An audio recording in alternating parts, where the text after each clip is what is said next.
প্রতি বছরই ঈদ ঘিরে বাড়ে রেমিটেন্স প্রবাহ। এবারও ঈদ উল ফিতর সামনে রেখে রেমিটেন্স বা প্রবাসী আয়ের গতি বেড়েছে। চলতি মাসের ১৯ দিনে প্রবাসীরা $২২৫ কোটি রেমিটেন্স পাঠিয়েছেন বাংলাদেশি মুদ্রায়, যার পরিমাণ ২৭,৪৭৪ কোটি টাকার বেশি। এই ১৯ দিনের হিসাবে প্রতিদিন গড়ে রেমিটেন্স এসেছে প্রায় $১২ কোটি বা ১,৪৬৪ কোটি টাকা। এর ধারা অব্যাহত থাকলে মার্চে প্রবাসী আয়ের নতুন রেকর্ড সৃষ্টি হতে পারে। বাংলাদেশ ব্যাংক সূত্রে এসব তথ্য জানা গেছে। গত বছরের আগস্টে দেশের রাজনৈতিক পট পরিবর্তনের পর ধারাবাহিকভাবে বাড়তে শুরু করে প্রবাসী আয়ের গতি।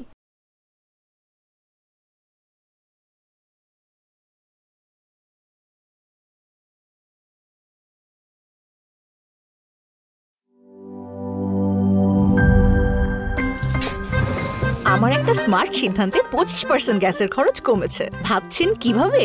সাধারণ গ্যাস স্টোভ বদলে আমি এনেছি আরএফএল গ্যাস স্টোভ। এর সাইন্টিফিক নজল ও ব্রাস বার্নার ক্যাপ সমানভাবে তাপ ছড়িয়ে রান্না করে দ্রুত, তাই গ্যাসও বাঁচায় 25%, টাকাও বাঁচে 25%। আরএফএল গ্যাস স্টোভ নিরাপদ ও গ্যাস সাশ্রয়ী।